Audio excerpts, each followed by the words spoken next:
Not another sermon, I promise. Good morning, everyone. Good morning. Good to see you this morning. All 8 of my great-grandparents were immigrants. Most of them were the first of their generation to come to the United States. They came from France, Italy, Switzerland, Germany, and Sweden. The last of them, the youngest of them, my great-grandmother Hilda, was born just inside the United States territorial waters aboard a ship of the Red Star liner fleet as her parents were arriving from Switzerland with her older brothers. Each came with some money in their pocket, with some precious reminders of their homeland, and because they were encouraged to come by friends or family already here. But all came with an eye to the opportunities that this new start might offer. They came because they wanted to. How different their experiences were than that of the refugees coming into the United States today.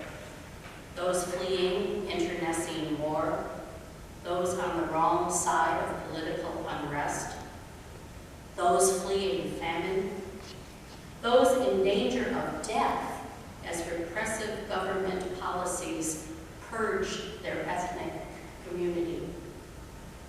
These are the people Redeemer has committed to helping. My task this morning is to help you be informed about the work we have begun. Today and for the next 2 weeks, as Pastor said, our Redeemer Engaging Refugees group has planned speakers at the Adult Education Hour to help us understand who a refugee is, how they have come to be a refugee, and how we can help each be welcome into our communities. Today, as she said, our guest is Keith Draper from World Relief Chicago, a Christian organization which helps refugees and other immigrants in vulnerable situations rebuild their lives in a new country.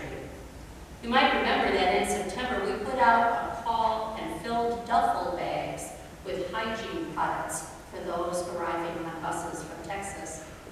And then next week, on the 15th, our adult education speaker will be Jason Bone from Exodus World Service.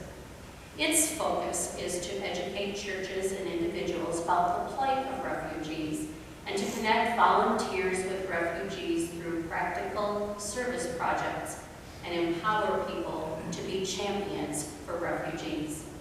Jason will talk about the work Exodus does and answer your questions.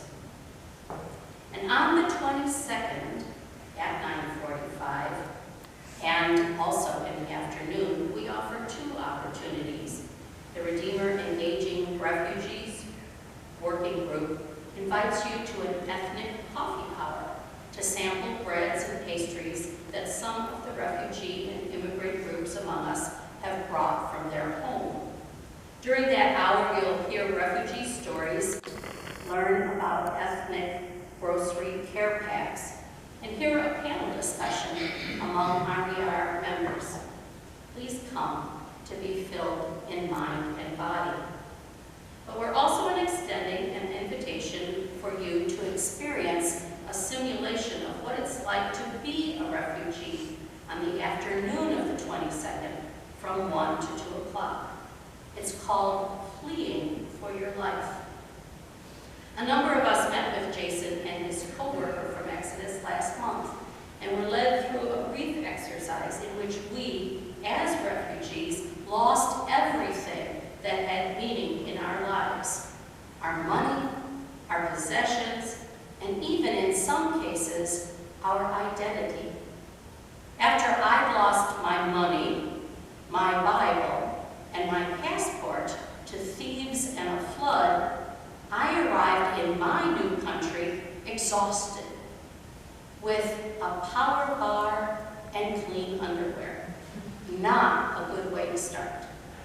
But in your simulation, here on the 22nd, you'll experience an in-depth experience of what it means to be a refugee, leaving behind all you have known what they go through and to find a new place.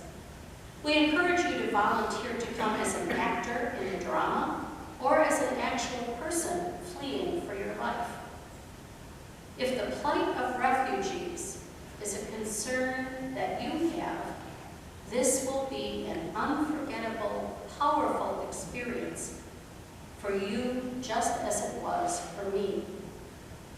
To learn more, follow the weekly e-blasts. You can sign up for this experience on the table in the hallway, or you can do it on the e-blasts too. There are only 40 slots, so commit today. It's only an hour away from your Sunday nap.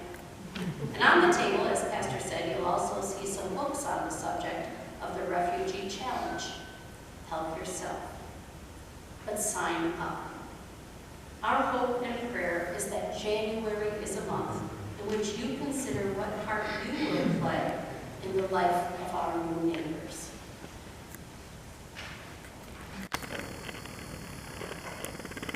Thank you, Pastor Linnea.